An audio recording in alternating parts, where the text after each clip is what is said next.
हैं planet music की शानदार प्रस्तुति। हाँ हेलो चेक हेलो, साउंड वाला भैया थोड़ा आवाज दीजिएगा।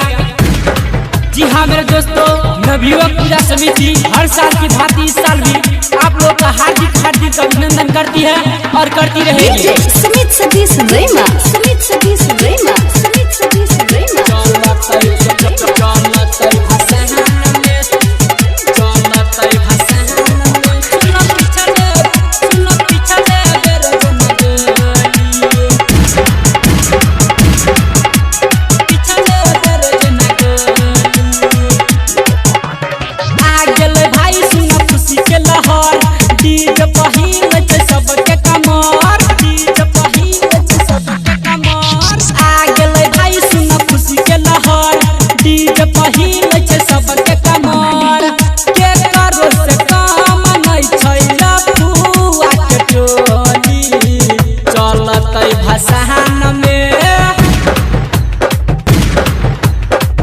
चलतै भसान में सुन पिछले बेर जना गोली।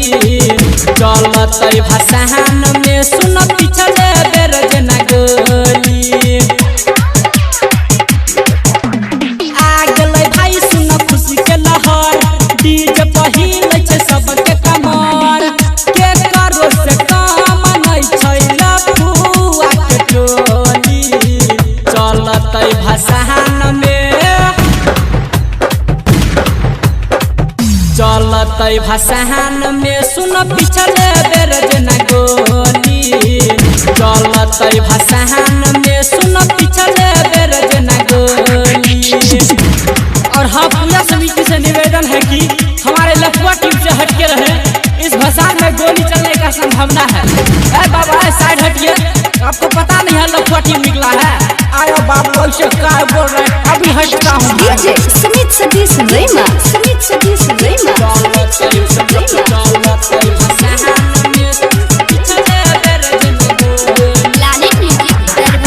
मस्ती में मगन सब गाबै छै भजन, सब ओकर दीवाना हो। मच झूम धड़का खाली छूट पड़का, मस्ती में जवाना हो।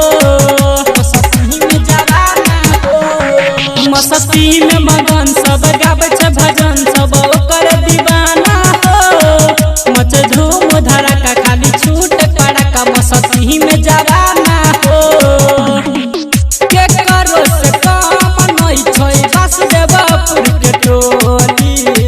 चलतै भसान में चलतै भसान में सुन पिछले बेर जना गोली। चलतै भसान में सुन पिछले बेर जना गोली। डीजे वाला भाई थोड़ा बेस बढ़ाओ, बेस कम पड़ रहा है, यहाँ पर डांस चलेगा। और बजाइए प्लैनेट म्यूजिक का गाना रमन जी यादव का। अरे बाबू रमन जी के गाना बजाओ, बड़ा निमन लगता है सुनने में। डीजे सुमित सतीश रैमा, आप सुन रहे हैं प्लैनेट म्यूजिक की शानदार प्रस्तुति। पूरे रंग गुलाल महचैन धमाल सब सहजल पगरिया में। भेल सोहना दीवाना गावे रमन जी गाना, आए पूरा नगरिया में।